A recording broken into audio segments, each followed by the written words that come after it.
আসসালামু আলাইকুম। সম্মানিত ভিউয়ার্স, আশা করি সবাই ভালো আছেন। ভিউয়ার্স, আজকে যে বিষয়টা নিয়ে কথা বলতে চাচ্ছি সেটা হচ্ছে বিমান টিকিটের ডেট চেঞ্জ। তো অনেকে আমাদের কাছে ফোন দেন টিকিটের ডেট চেঞ্জের জন্য। তো ডেট চেঞ্জের বিষয়টা হচ্ছে অনেকে চিন্তা করেন খরচটা কিভাবে বেড়ে যায়, খরচটা কিভাবে কমে যায়। তো বিষয়টা হচ্ছে ডেট চেঞ্জের বিষয়টা এরকম থাকে যে আপনারা যখন ডেট চেঞ্জের জন্য আমাদেরকে মেসেজ করেন বা কোনো এজেন্সিতে যান, দেখেন যে ডেট চেঞ্জের খরচটা বেশি। এটার কারণটা হলো আপনি যেই ডেটে যাচ্ছেন ওই ডেটে বিমান ভাড়াটা বেশি। বিমান ভাড়াটা বেশি হওয়ার কারণে ডেট চেঞ্জের খরচটা বেশি হয়ে যায়, বা ডেট ফ্লাইট ডেটের পরিবর্তনে কস্টিংটা বেশি আসে। আবার দেখা গেল কিছু কিছু এয়ার টিকিটের আপনার মেয়াদ কম থাকে, তো সেক্ষেত্রে আবার মেয়াদ বাড়াইতে হয়, তো সেক্ষেত্রে খরচটা বেশি হয়ে যায়। তো এই বিষয়গুলোর জন্য ডেট চেঞ্জের কস্টিংটা কম বেশি হয় আর কি। আর বিমান ভাড়া কম থাকলে ডেট চেঞ্জের খরচও কমে। আর নির্দিষ্ট একটা চার্জ থাকে, ওই চার্জটা শুধু দিতে হয়।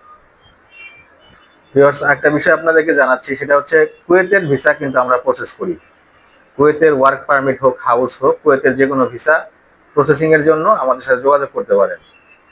আর আরেকটা বিষয় আপনাদেরকে জানাই, যে কোনো বিষয় যদি জানার প্রয়োজন হয় তাহলে আমাদের ভিডিওর নিচে যে কমেন্টস বক্স আছে, কমেন্টসে আপনারা যে কোনো বিষয় আমাদেরকে কমেন্টস করতে পারেন। যে কোনো বিষয় জানার জন্য বা যে কোনো পরামর্শের জন্য চাইলে আমাদেরকে কমেন্টস করলে আমার চেষ্টা করব আপনাদের কমেন্টসের উত্তর দেওয়ার জন্য। আর ভিউয়ার্স, হজের প্রাক নিবন্ধন চলছে।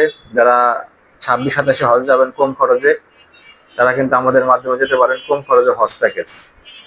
আর জুলাই মাসে উমরা প্যাকেজ আমরা রেডি করতেছি। কাস্টমাইজ উমরা প্যাকেজ পাবেন আমাদের কাছে। 7 দিন, 10 দিন, 15 দিন, 20 দিন, যে যেভাবে চান আমরা প্যাকেজ করতে পারবো, কাস্টমাইজ উমরা প্যাকেজ। আর জুনের 11 তারিখ থেকেই ইনশাল্লাহ উমরা ভিসা উঠতেছে। আজকে একটা নিউজ দেখলাম যে জুনের 11 তারিখ থেকেই আশা করা যাচ্ছে সৌদি গভর্নমেন্ট উমরা ভিসা দিচ্ছে। তো ভিউয়ার্স, আজকের মতো এই পর্যন্তই। আল্লাহ হাফেজ।